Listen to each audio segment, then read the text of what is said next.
चुनावी चर्चा की खास पेशकश में तमाम दर्शकों का हमारे डिजिटल प्लेटफॉर्म पर बहुत बहुत स्वागत है। देखिए, लोकसभा चुनाव की अंतिम लड़ाई आ चुकी है। 1 जून को 7वें चरण का आखिरी मतदान होने है और 4 जून को नतीजे आ जाएंगे, जिसके बाद सारा कुछ साफ हो जाएगा। देखिए, अगर बात करें 7वें चरण की, तो बिहार के 8 सीटों पर पाटलिपुत्र, आरा, बक्सर, सासाराम, काराकाट, नालंदा, जहानाबाद 8 सीटों पर मतदान होने हैं।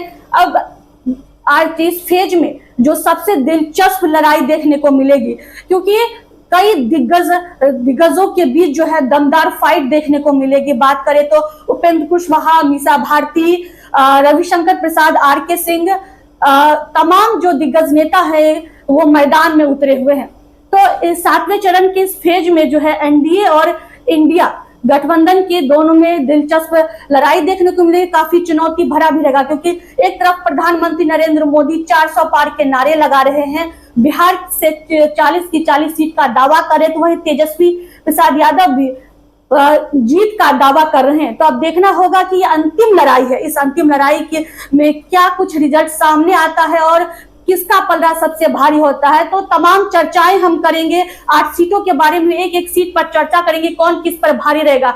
इस चर्चा में, चुनावी खास चर्चा में हमारे साथ बात करने के लिए वरिष्ठ पत्रकार और राजनीतिक विश्लेषक ध्रुव जी हैं। तो क्या लगता है सर, अंतिम लड़ाई आ चुकी है, अब इस अंतिम लड़ाई में कौन किस पर भारी होगा, क्योंकि 6 चरणों में चुनाव हो चुके हैं, तो उसके आंकड़े के हिसाब से अब क्या तस्वीर सामने नजर आ रही है? देखिए, इसमें भी 8 के 8 सीट जो है एनडीए के पास हैं।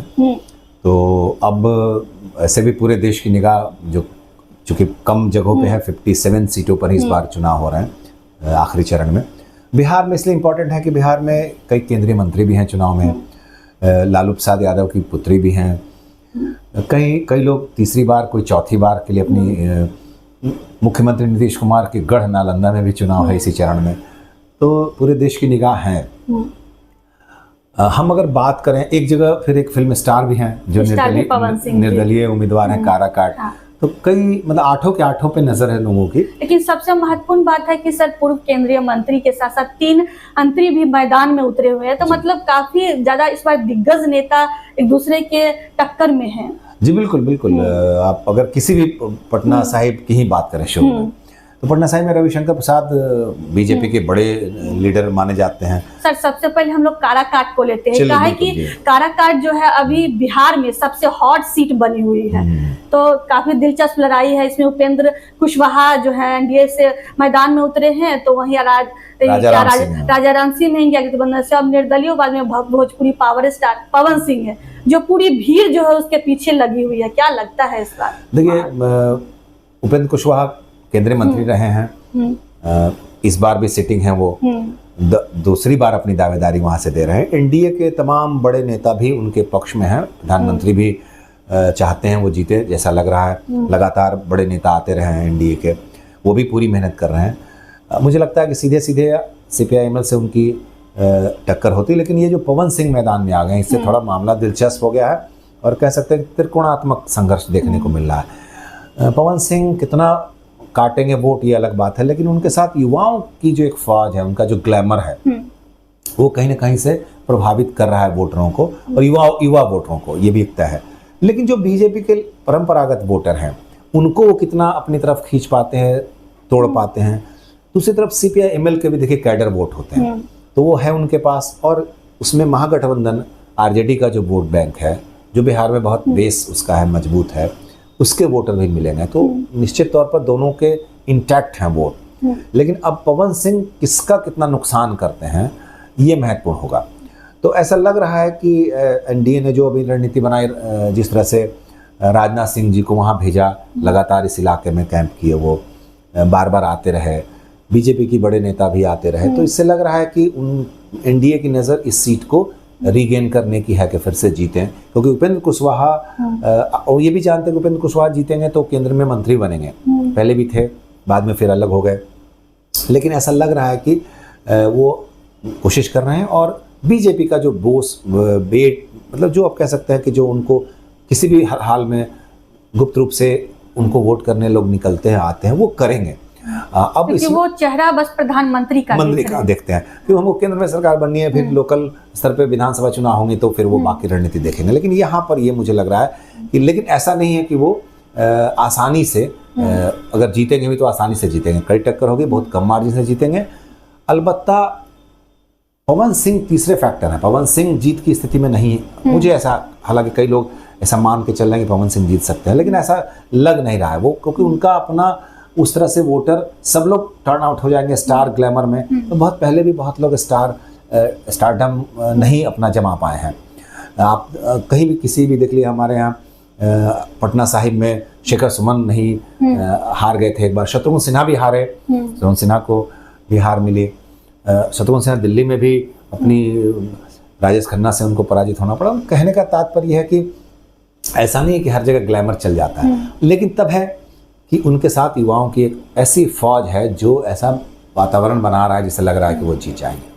तो सर, जब हमने काराकाट में जमीनी स्तर पे बात की, तो जमीनी स्तर पे बात करने के बाद ये मालूम चला कि उपेंद्र कुशवाहा से जनता बहुत नाराज है, क्योंकि एक बार वो 2014 में चुनाव जीते थे तो कोई विकास नहीं हुआ, 2019 में फिर वो हार गए, दूसरे नंबर पे रहे थे, तो जनता में काफी नाराजगी देखने को मिली। पवन सिंह को लेकर जो है जनता में थोड़ा सा दिखा ये चीज उत्साह, तो क्या लगता है पवन सिंह सेंधमारी कर पाएंगे उपेंद्र कुशवाहा के वोट में? देखिए, जो बीजेपी के वोट बैंक है उनमें सेंधमारी नहीं कर पाएंगे। हाँ, उनके साथ जिस वो कह सकते हैं कि जात का प्रतिनिधित्व करते हैं, क्योंकि अब कहीं ना कहीं से अब 2 रातें बची हैं, तो कयामत की रात है। हाँ। रात भर में भी पाला बदल जाता है, टर्न हो जाता है, लोग तय करते हैं किनको वोट करना है। मुझे लगता है इस मुद्दे पे वोट होगा कि प्रधानमंत्री कौन होगा देश का। जहाँ तक कुशवाहा जी की बात है, उपेंद्र कुशवाहा एक अच्छे सुलझे हुए नेता रहे हैं, जमीनी नेता रहे हैं, कभी नीतीश कुमार के साथ भी उन्होंने काम किया है, तो ये एक प्लस पॉइंट है उनके साथ। जहाँ तक बात है नाराजगी की लेके, एंटी इनकम्बेंसी देखिए हर सिटिंग के साथ होता है, विकास ही नहीं हुआ है। हाँ, उनके जरिए काराकाट में कोई विकास नहीं हुआ है। तो ये देखिए एक हम फिर इस बात को मानते हैं कि देखिए विधायक और एमपी के जिम्मे पूरा विकास नहीं है। अगर सिर्फ आप उसी के पे छोड़ देंगे तो फिर केंद्रीय योजनाओं का, राज्य की जो सरकार है उनकी योजनाओं का क्या होगा? योजनाएं वो देखिए उनके पास विकास के लिए निर्धारित फंड होता है जो आप अपने क्षेत्र में कर सकते हैं, करते हैं, उसमें आप कितना है, कितना लोगों का संपर्क है, क्षेत्र से कितना जुड़े हुए हैं। ये एंटी इनकम्बेंसी पटना साहिब में भी देखने को मिला, कई जगहों पे बैनर भी देखने को मिले कि भाई हमारा सांसद लापता है, या फिर लेकिन फिर भी वो लोग भी बोले कि वोट इन्हीं को देंगे इसलिए कि हमको केंद्र में देखना है और प्रधानमंत्री पद के दावेदारी को देखना है। तो ये एक सीन क्रिएट होता है, नाराजगी रहती है। नाराजगी इसलिए रहती है 6-7 विधानसभा क्षेत्र होते हैं हर पे, और खासकर जब वो दिल्ली से जिनका संपर्क हो जाता है बड़े नेता का, तो वो अपने क्षेत्र पे ध्यान कम देते हैं। तो इसमें ये सबक है उन लोगों के लिए कि अगर आप जीत के चले जाते हैं और फिर आप नहीं सोचते क्षेत्र के बारे में, क्षेत्र के लोगों के बारे में नहीं सोचते, तो फिर आपको दिक्कतें आएंगी, मुश्किलें आएंगी। इस मामले में कई ऐसे मापदंड भी है, जैसे हम लोग देखते रहे रामविलास पासवान इस मामले में नंबर 1 नेता थे, वो अपने क्षेत्र के लोगों का बहुत ख्याल रखते थे। यहाँ तक कि रामकृपाल यादव भी पाटलिपुत्र से जो इस बार फिर से अपनी दावेदारी कर रहे हैं, उनका भी दिल्ली में एक अच्छा, जो क्षेत्र के लोग आते हैं उनके लिए वो तैयार रहते हैं, उनकी मदद के लिए। कितना कर पाते हैं मदद, कितना उनका काम होता है अलग बात है, लेकिन अगर उनके पास कोई गया है अपने क्षेत्र का आदमी तो वो स्वागत करते हैं, उनसे बात करते हैं, उनकी समस्या दूर करने की कोशिश करते हैं। ये अगर ऐसा चरित्र जनप्रतिनिधियों का नहीं है, ये लोकतंत्र की अच्छी बात है, ये मैं इसको अच्छी बात मानता हूँ, खूबसूरती मानता हूँ कि चुनाव के समय ही वोटर सीधे उनसे सवाल करता है कि भाई आप तो ऐसे ना थे, आप तो वादा किए थे कि आएंगे, आप तो हमारे लिए कुछ कर नहीं रहा है, तो आपको वोट क्यों दे? ये जो वोटर की आवाज़ है ये बहुत मजबूत है, और ये ही लोकतंत्र की खूबसूरती है जो भारत, इसीलिए 97 करोड़ लोग वोटर हैं इस बार चुनाव में हिस्सा ले रहे हैं। भले 60-65% ही पोल होगा, लेकिन इतनी बड़ी आबादी, इतने बड़े लोगों को एक मौका मिलता है कि अपना प्रतिनिधि चुन सके, और वो चुनते हैं। ऐसा नहीं है, भले कुछ मुद्दों पर वो इधर उधर होते हैं, आरोप लगते हैं कि वो जात के आधार पर वोट करते हैं, लेकिन मुझे लगता है कि नहीं, वो अपना भला बुरा देखते हैं, विकास की भी बात करते हैं, विकास की योजनाओं को देखते हैं, और वो चाहते हैं कि हमारे इलाके में, जैसा आपने काराकाट के बारे में कहा, नाराजगी है तो इसीलिए कि हमारे यहाँ दूसरी जगह काम हो गई, हमारे यहाँ नहीं काम हुआ, नहीं हुआ काम। तो ये उनको लगता है कि हमारा सांसद जनता ऐसा को परेशानी हो रही है। परेशानी ना तो हो, फिर भी वोट तब्दील हो पाएगा उपेंद्र कुशवाहा? फिर भी इसलिए कि फिर वही है कि भाई किसको वोट करना है, दिल्ली को ध्यान में रखना है, और प्लस जो कैडर वोट वो देखते हुए मतलब इस बार उपेंद्र कुशवाहा का पलड़ा थोड़ा सा भारी हो सकता है। बिल्कुल बिल्कुल, मुझे लगता है क्योंकि टक्कर में तो कोई नहीं, एक राजाराम सिंह है और जो भी वोट काटेंगे वो पवन सिंह ही काटेंगे। राजाराम सिंह जी का अपना वोट बैंक है, वो माले से जुड़े हुए हैं, माले जमीनी स्तर की पार्टी है, और उसके साथ महागठबंधन का वोट अगर आरजेडी का जो बेस है मजबूत है वो जुड़ता है तो निश्चित तौर पर वो आमने सामने की लड़ाई होती। पवन सिंह के आने से त्रिकोणात्मक हो गया, लेकिन उनका जोर कितना चलता है ये अलग है, लेकिन वो विजयी उम्मीदवार के रूप में नहीं देखे जा रहे हैं अभी तक। लेकिन हालांकि चुनाव में कुछ भी कहना मुश्किल होता है, लेकिन अभी तक ऐसा लग रहा है कि वो जीतेंगे नहीं। वो हो सकता है कि उपेंद्र कुशवाहा को नुकसान पहुंचा सकते हैं, कितना पहुंचाएंगे, उनकी हार तक पहुंचाएंगे या फिर मार्जिन कम करेंगे, ये देखना दिलचस्प होगा। ये परसों जब वोट डालेंगे लोग तब देखेंगे। मालूम चला। सर पाटलिपुत्रा की बात करते हैं, पाटलिपुत्रा में एनडीए से ये रामकृपाल यादव हैं, आरजेडी से लालू प्रसाद यादव की बेटी मीसा भारती हैं। क्या लगता है, क्योंकि पहले भी पाटलिपुत्रा से जो है रामकृपाल यादव 2 बार हरा चुके हैं मीसा भारती को, इस बार जीत तय हो पाएगी, वोट में तब्दील होगा, जनता किसे पसंद करे? देखिए ये तो तय है, एंटी इनकम्बेंसी हर जगह है, लेकिन रामकृपाल यादव ऐसे जनप्रतिनिधि हैं जिनसे पब्लिक खुश रहता है। ऐसा नहीं कि पब्लिक को सोचेंगे कि नहीं मैं उनसे बात नहीं करते, वो हमेशा तैयार रहते हैं। वो उस तरह के नेता हैं जो जिनकी दूसरे की समस्या के लिए वो खुद परेशान हो जाते हैं। और उनकी शुरुआती बहुत कम लोग जानते हैं या बहुत लोग जानते होंगे, वार्ड काउंसिलर से उन्होंने शुरुआत की थी अपने राजनीतिक करियर की, बाद में फिर उप महापौर बने, फिर 20 सूत्री के जिला के अध्यक्ष बने, फिर आरजेडी से सांसद बने और लगातार कई बार सांसद रहे हैं। इस बार वो तीसरी बार एनडीए की ओर से अपनी दावेदारी पेश कर रहे हैं, 2 बार वो जीत चुके हैं। अच्छे इलाके में जनप्रिय लोकप्रिय नेता हैं। और यहाँ पर एक फैक्टर ये भी महत्वपूर्ण है कि यहाँ एक ही जाति से दोनों उम्मीदवार हैं। आमतौर पर जब हम देखते हैं कि भाई किस जात के कौन है तो उनको मानते हैं कि उनका अधिकतम वोट यादव दो। हाँ, तो जिस जात से होते हैं उनका अधिकतम वोट उनको लगता है कि देंगे, लोग देते भी हैं। लेकिन यहाँ पर दोनों एक ही जाति से हैं, तो ऐसे में जाति का वोट ही बटेगा, बाकी जो इंटैक्ट वोट होते हैं बाकी दलों के वो उनको मिलेंगे। यहाँ पर आरजेडी उम्मीदवार मीसा भारती थोड़ी सी कमजोर दिखती हैं, इसलिए कि उनका जो मेन MY समीकरण जो माना जाता है उनके साथ है, उसमें यादव वोट बटेगा। तो निश्चित रामकृपाल 10 साल से सांसद हैं, काफी उन्होंने काम भी किया है, लोगों में उनकी पकड़ है, जनसंपर्क अच्छा है, तो निश्चित तौर पर उनकी दावेदारी मजबूत है, वो अभी थोड़ा प्लस है। बहरहाल देखते हैं परसों क्या होता है। इस बार भी मीसा भारती को वो पीछे छोड़ देंगे ऐसा लगता है, क्योंकि बीजेपी के वोट बटेंगे, इधर उधर होंगे, ऐसे कोई संभावना तो जनता भी तो ये चाहेगी कि 2 बार से जिता रहे तो कुछ और नया चेहरा देखे, क्योंकि इस बार थोड़ा आरजेडी का जो है वो देखने को जनता में मिल रहा है। जब से वो रोजगार दिए हैं तेजस्वी यादव, तब से कुछ देखने को ज्यादा जनता में एक बात मैं यहाँ पे स्पष्ट कर दूं, देखिए कोई भी सरकार अपनी क्षमता के अनुसार देती है नौकरी, ऐसा नहीं है, रोजगार के अवसर मुहैया कराती है। इतनी सारी योजनाएं चल रही हैं, चाहे वो मेट्रो को लेकर चल रही हो, प्राइवेट सेक्टर में चल रही हो, वो रोजगार के अवसर हैं। मेट्रो पे काम चल रहा है तो इतने सारे लोग काम कर रहे हैं, इंजीनियर से लेके काफ़ी सारे लोग काम कर रहे हैं, मजदूर भी काम कर रहे हैं, टेक्नीशियन काम कर रहे हैं, टेक्नोक्रेट्स काम कर रहे हैं, तो ऐसा नहीं कि रोजगार के अवसर नहीं है। जहाँ तक ये तेजस्वी जी ने एक इशू बनाया है कि बेरोजगारी और रोजगार, हमने अपने दूसरे टर्म में काफ़ी रोजगार के अवसर दिए हैं लोगों को। ये ऐसा नहीं है कि नीतीश कुमार जी जब ये उप मुख्यमंत्री नहीं थे तेजस्वी जी, तो रोजगार नहीं मिल रहे थे। पिछले 20 साल में नीतीश कुमार जी ने निश्चित तौर पर बिहार की सूरत बदली है। लगातार बहालियां निकलती रहीं, टीचर्स की भी निकलती रहीं, सिपाही की, दारोगा की, बाकी सेक्टर्स में भी, सचिवालय स्तर पर। बीच में थोड़ा सा वो नहीं, बिल्कुल नहीं, वो देखिए फेज वाइज मुझे लगता है 7वें 8वें चरण का शिक्षक चुनाव हो रहा है, जिस पर तेजस्वी दावा कर रहे हैं। अब ठीक है, उनके फेज में जो हुई, लेकिन उप मुख्यमंत्री का कितना उसमें रोल होता है, ये भी डेमोक्रेसी को बहुत नजदीक से, सत्ता को नजदीक से, या कह सकते हैं सचिवालय या सत्ता गलियारे में घूमने वाले लोग जानते हैं कि किसी मंत्री का या डिप्टी सीएम का कितना रोल होता है। सीएम ही अंतिम निर्णय लेता है। जब तक फाइनेंस डिपार्टमेंट क्लियर नहीं करता, मंत्रिपरिषद से आगे बात नहीं बढ़ती है, तब तक कोई बहाली जमीन पे नहीं आती, वैकेंसी नहीं होती। इसलिए कोई एक मंत्री, कोई एक पद पर बैठा आदमी ले सकता है दावेदारी वो उतना सही नहीं लगता। हाँ, मुखिया अगर लेता है तो मुखिया को ये अधिकार है, क्योंकि अगर अच्छा हुआ तो भी उसका दायित्व है, अच्छा नहीं काम हुआ तो भी उसका दायित्व उसको लेना पड़ता है। तो इस लिहाज से मुझे लगता है कि ठीक है, वो वादा कर सकते हैं, लेकिन हमने ही दिया, इतने महीने में आके दिया, क्या उससे पहले या उसके बाद नौकरी नहीं मिल रही है? ये भी एक सवाल। तो ऐसा नहीं है, जनता देखिए दावेदारी लोगों की होती है कि हम इस इशू पर, किस इशू पर जाएं ताकि हमको ज्यादा लाभ मिले, लेकिन पब्लिक है, पब्लिक सब जानती है। जी, सर पटना साहब की बात करते हैं, जैसे पूर्व केंद्रीय कानून मंत्री हैं वो रविशंकर प्रसाद, और कांग्रेस से अंशुल अभिजीत हैं, तो ये पूर्व लोकसभा अध्यक्ष मीरा कुमार के बेटे हैं, इनका भी अपना दबदबा है, तो क्या लगता है? बिल्कुल, मीरा कुमार के पुत्र हैं और नाती हैं पूर्व प्रधानमंत्री जगजीवन राम जी के, जो भी बहुत कद्दावर नेता रहे हैं।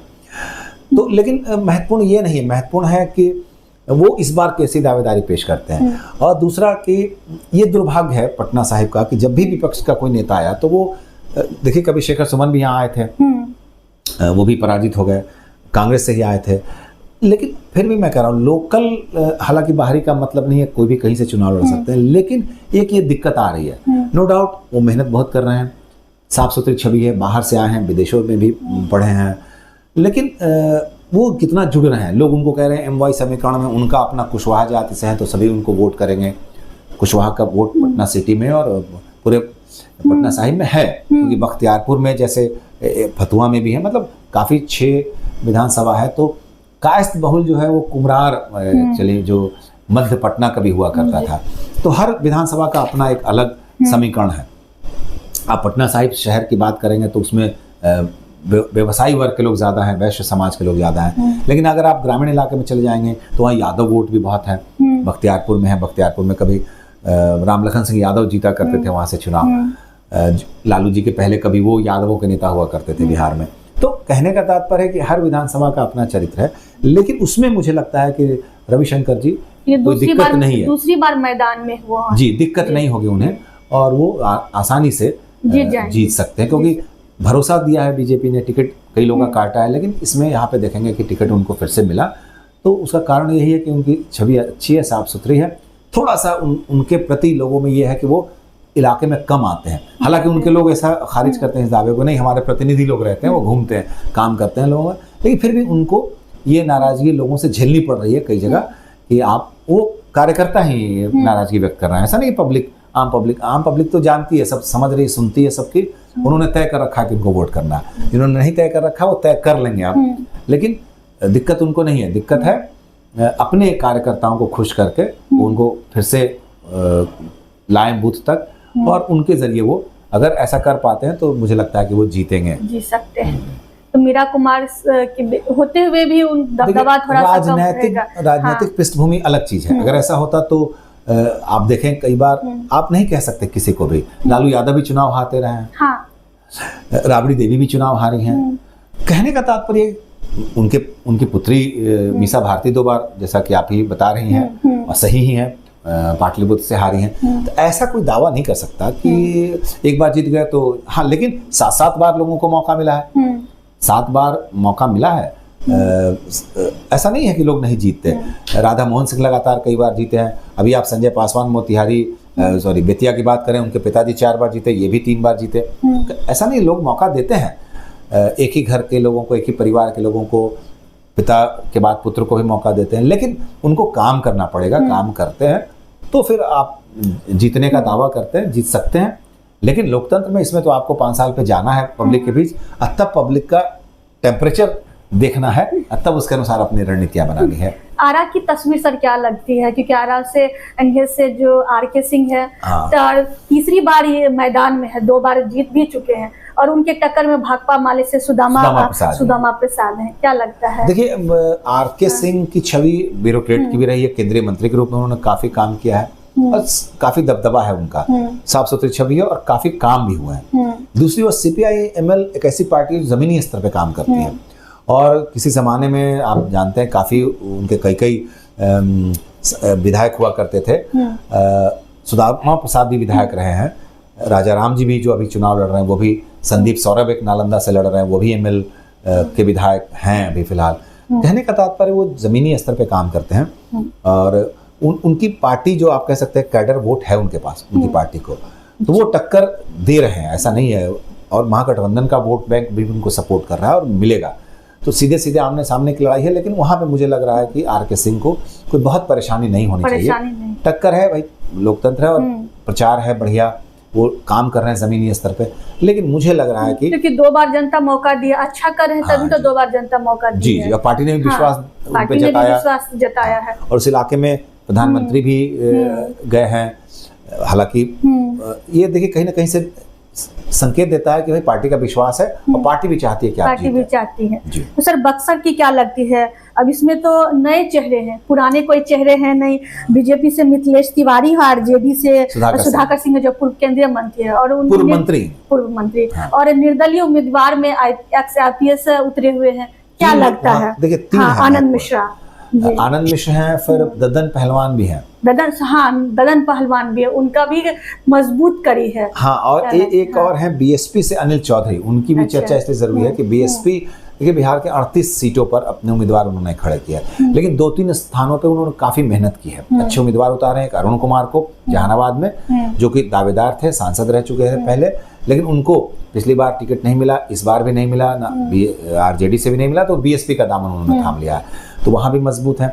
लेकिन ये अनिल चौधरी बिहार के प्रभारी हैं बीएसपी के, और वो पूरी अपनी ताकत से वहां पे, और वो हालांकि आते हैं भूमियार जाति से, तो भूमियार का उनको वोट मिलेगा, प्लस दलित वोट भी वो ले सकते हैं। ददन पहलवान निश्चित तौर पर आरजेडी का वोट काटेंगे, क्योंकि वो हालांकि वो भी बीएसपी में थे किसी जमाने में, विधायक भी रहे हैं, लेकिन वो इस बार निर्दलीय खड़े हो गए हैं, तो वो कहीं ना कहीं से सुधाकर सिंह का वोट काटेंगे। सुधाकर, एक आनंद मिश्रा की बात हो रही है जो सेवानिवृत्त हो चुके हैं, शैक्षिक सेवानिवृत्ति उन्होंने ली है, वो बीजेपी का टिकट ही चाहते थे, लेकिन उनको टिकट इस बार नहीं मिला, वो बीजेपी में शामिल भी हो गए थे, वो खड़े हो गए, तो वो बीजेपी का वोट काटेंगे, ये भी तय है।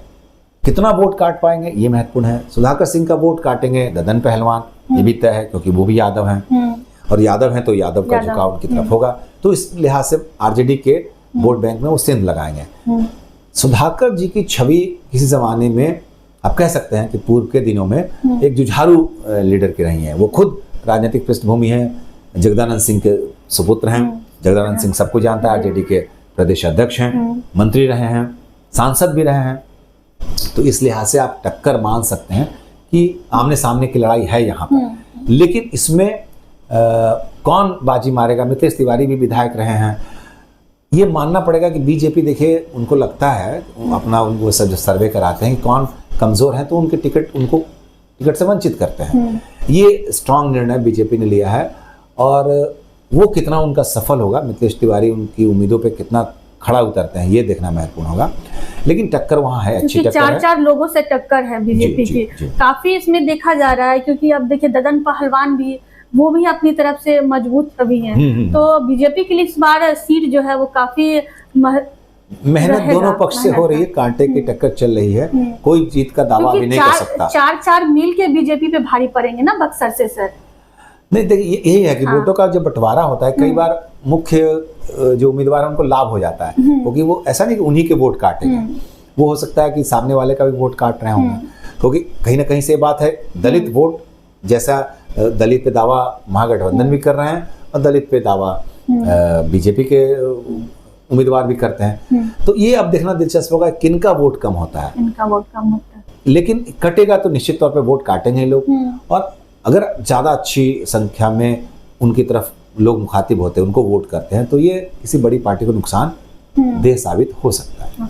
सासाराम में भी सर नए उम्मीदवार हैं, नए चेहरे के उम्मीदवार सामने आए हैं। हाँ, बीजेपी से शिवेश मिश्रा है, शिवेश राम है, तो कांग्रेस से मनोज कुमार है। देखिए सुरक्षित सीट है, ये भी मानना चाहिए। सुरक्षित सीट कैसे? सासाराम जो है सुरक्षित सीट इसलिए है कि वो अनुसूचित जाति के लिए सुरक्षित सीट है। अपने देश में कुछ जो अनुसूचित जाति और जनजाति के लिए सुरक्षित है, जैसे कि हाजीपुर है, सुरक्षित सीट है, इसी तरह से ये भी सुरक्षित सीट है। तो इसमें बहुत दिलचस्प मुकाबला होगा, क्योंकि दोनों नए उम्मीदवार हैं, दोनों नए और देखना होगा कि बीजेपी का कैडर वोट कितना उनके सपोर्ट में खड़ा होता है और इनके सपोर्ट में खड़ा होता है, लेकिन उसकी चर्चा बहुत ज्यादा सासाराम को लेकर नहीं है कि वो वहां बहुत कांटे की टक्कर है या उस पर ज्यादा। दोनों चेहरे नए हैं और जनता भी अब चुनेगी तो दोनों को नए चेहरे के रूप में ही चुनेगी, तो इसलिए वोट जो है निश्चित कैडर वोट पे ही डिपेंड करेगा, कौन कितना कैडर किसको वोट को अपने टर्न आउट कराते हैं। जो फ्लोटिंग वोटर है वो किसकी तरफ, किनके वादे की तरफ, किन मुद्दों की तरफ, वो ऐसा इलाका है। आप एक में अगर इन 8 को बांटेंगे तो देखिए 4, देखिए आप ये मगध क्षेत्र का है, 4 जो है पटना साहिब, जहानाबाद और नालंदा, और बाकी जो 4 हैं वो भोजपुर इलाके, शाहाबाद, पुराना जो शाहाबाद इलाका है वो है, आरा बक्सर, उधर काराकाट और सासाराम। तो ये चारों इलाका आप देखेंगे कि यूपी से सटा है, तो यूपी के कुछ फैक्टर भी, यूपी चूंकि सटा हुआ है किससे, बनारस से, और वहाँ प्रधानमंत्री खुद लड़ रहे हैं, प्रधानमंत्री की दावेदारी है। दूसरा कि वो इलाका यूपी जैसे ही आते हैं तो वो मामला अयोध्या से जुड़ जाता है, काशी से जुड़ जाता है। काशी में जितना काम हुआ है बीजेपी की तरफ से, अयोध्या में जिस तरह से राम मंदिर बनाया गया, उसका मुझे लगता है कि कहीं ना कहीं असर बक्सर में, आरा में और सासाराम में और ये काराकाट में दिखेगा। परिणाम किस तरफ होता है इस पे बाद में विश्लेषण करेंगे, लेकिन ऐसा मुझे लगता है कि उस इलाके पे, ये जो शाहाबाद के 4 इलाके हैं उस पे होगा। ये नालंदा आप देखेंगे, नालंदा मुख्यमंत्री जी का क्षेत्र है, नीतीश कुमार जी का गढ़ है, वो खुद वहां से सांसद रहे हैं, जॉर्ज फर्नांडिस 3 बार सांसद रहे हैं वहां से, तो अब माना जाता है कि मुख्यमंत्री और का गढ़ है वो नालंदा जिला। तो वहां पर कौशलेंद्र जी 4थी बार दावेदारी पेश कर रहे हैं, 3 बार से जीतते आ रहे हैं। वहां भी CPI-ML है, संदीप सौरभ जो माले के विधायक हैं, JNU में पढ़े हैं, प्रोफेसर भी हैं, तो वो भी अपनी अच्छी दावेदारी पेश कर रहे हैं। अब वहाँ देखना है कि टर्नआउट कितना महागठबंधन का वोट उनकी तरफ होता है, उनके वोट बेस बैंक तो मिलेंगे उनको, लेकिन महागठबंधन का वोट बैंक कितना टर्नआउट होता है वो महत्वपूर्ण है। दिक्कत यह है कि कांग्रेस के पास अपना कोई ऐसा बेस वोट बैंक नहीं रहा है अभी बिहार में, जो था वो सब बट गया।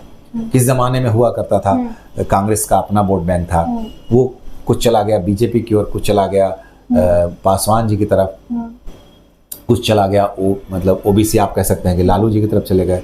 तो ये जो उनका मुस्लिम चले गए RJD की तरफ, ये कहीं ना कहीं से कांग्रेस के साथ अभी दिक्कत है, कांग्रेस के उम्मीदवारों के साथ। इस बार भी कांग्रेस अगर कुछ अच्छा करेगी तो महागठबंधन में RJD के वोट बैंक के साथ करेगी, अपनी जमीन उनको तलाश करनी पड़ रही है। कितना कर पाते हैं ये देखना दिलचस्प है। सर क्या लगता है इस सीट पर कौन किस पे भारी पड़ेगा? कहाँ, जहानाबाद की बात कर रहे हैं? जी सर, जहानाबाद में देखिए ये पिछली बार प्रयोग किया था नीतीश कुमार ने एक बार, वो माना जाता था अरुण कुमार जो BSP से इस बार खड़े हैं, वो सांसद हुआ करते थे, तो उन्होंने इस बार, पिछली बार क्या किया कि चंदेश चंद्रवंशी जी को टिकट दे दिया, तो चंदेश प्रसाद चंद्रवंशी जी जीत गए, हालांकि बहुत कम मार्जिन से 1700 वोटों से वो जीते। सामने सुरेंद्र यादव थे, वो दूसरी बार हारे थे पिछली बार, इस बार तीसरी बार वो खड़े हैं, इस बार उन्होंने पूरी जोर लगाई है। अब देखना ये दिलचस्प है कि अरुण कुमार किनका वोट काटते हैं। अरुण कुमार भी सांसद रहे जैसा बताया मैंने, और वो वहाँ शिक्षक के रूप में काफी लोकप्रिय शिक्षक प्रतिनिधियों के लिए काम करते हैं, काफी वो वहाँ पे चर्चित। दूसरा कि वो जहानाबाद इसी जमाने में या आज भी कह सकते हैं भूमियार बहुल इलाका है, और अरुण कुमार उसका प्रतिनिधित्व करते हैं, तो वो कितना बीजेपी की तरफ से अपनी तरफ वोट करते हैं भूमियारों का, ये देखना बहुत जरूरी है। ये यही देखना महत्वपूर्ण है। जितना वो वोट काटेंगे उधर उतना नुकसान करेंगे चंद्रवंशी जी को, और चंद्रवंशी जी जो मात्र 1700 वोटों से जीते थे, उनकी दिक्कत आप कह सकते हैं कि उनकी उम्मीदवारी अभी फंसी हुई है। दावेदारी तो है, लेकिन वो जीतेंगे कितना, कैसे जीतेंगे, कितना वोट से जीतेंगे, ये अभी कोई कहने को इसलिए राजी नहीं है कि बहुत मजबूत दावेदार सुरेंद्र यादव तो थे ही, और उनको नुकसान पहुंचाने वाले अरुण जी भी आ गए हैं, तो उससे लग रहा है कि उनकी स्थिति थोड़ी सी अभी कमजोर है। अभी 1-2 जैसा मैंने कहा कयामत की रात है, ये अभी बहुत कुछ चलेगा, प्रचार भले थम गया है, लेकिन डोर टू डोर संपर्क होगा, लोगों से बात होगी, उम्मीदवार और उनके लोग करेंगे, तो ये भाई अभी कुछ घंटे जो हैं, आप कह सकते हैं लगभग जो 36 घंटे बचे हैं, वो बहुत महत्वपूर्ण है। बहुत नालंदा की सीट की सर बात करते हैं, जो कौशलेंद्र कुमार है, CPI माले से संदीप सौरभ की टक्कर है दोनों में। हाँ, अच्छे युवा हैं, माले के जमीनी कार्यकर्ता, तो मौजूदा सांसद भी हैं सर, बिल्कुल, मैदान में चौथी बार 3 बार जीत चुके हैं, तो ये उनके पक्ष की बात है, और मुझे लग रहा है कि वो काफी अच्छा कर रहे हैं। मुख्यमंत्री जी चार चार बार मैदान में उतरना, मुख्यमंत्री जी खुद उनके लिए भी गए थे, रोड शो किए थे। ऐसा नहीं कि वो सुरक्षित है। और दूसरी बात है कि वो नालंदा जिला मुख्यमंत्री का गढ़ है, गृह जिला है, तो मुझे नहीं लगता कि वहां से कुछ ऐसे उलटफेर वाले परिणाम देखने को मिलेंगे, सुनने को मिलेंगे। बहरहाल जनता ने अपना मन बना लिया होगा। देखना है कि 36 घंटे बाद किनको वोट करते हैं, किनको करने जाते हैं। लेकिन मुझे लगता है वहाँ नालंदा में काम भी बहुत सारा काम किया। देखिए नालंदा में मेडिकल कॉलेज भी मिला, अभी एक डेंटल कॉलेज मिला है, बाकी चीज़ें जो वहाँ पर पहले से थी उसको बहुत अच्छा किया। सड़कें बहुत अच्छी हैं, पर्यटक स्थल के रूप में आप देखें गंगा का पानी नालंदा में पहुँच गया है। और पर्यटक स्थल के रूप में विकसित करने में तो नीतीश जी ने कोई कसर नहीं छोड़ी है। तो मुझे लगता है वहाँ कोई दिक्कत नहीं है। कौशल जी भी काफ़ी ज़मीनी स्तर के नेता हैं और काफ़ी लोगों के बीच रहते हैं, तो मुझे लगता है उनको दिक्कत नहीं होनी। नीतीश के ही खाते में हो जाएंगे उसी। हाँ बिल्कुल बिल्कुल, मुझे लगता है वहाँ पे कोई दिक्कत फिलहाल अभी नहीं है। वैसे परिणाम कुछ भी हो सकता है। तो सर 8 सीटों पे चुनाव होने हैं, अंतिम तो आ गई, अंतिम पड़ाव आ चुके हैं। छठे सीट तक जो चुनाव मतदान में जो आंकड़े आए, तो क्या लगता है कि अब इस बार चुनाव का कहां तक आंकड़ा जाएगा 7वें चरण में?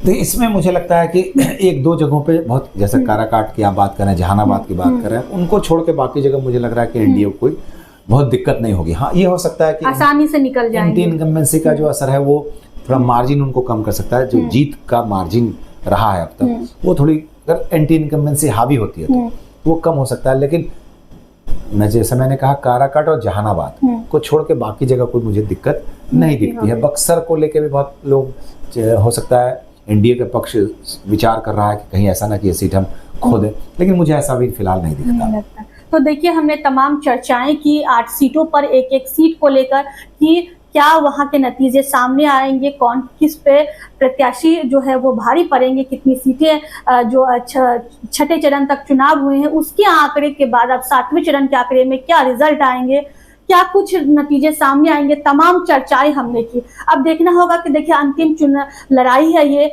आखिरी चरण आ चुके हैं जिनको मतदान होंगे और उसके बाद जो है 4 जून नतीजे के बाद सब कुछ साफ साफ नजर आ जाएगा। तो फिलहाल हमारी चर्चाएं में हमने तमाम बातें रखी, आगे और जो भी चर्चाएं होंगी हम फिर आपके सामने लेके आएंगे। तब तक के लिए धन्यवाद।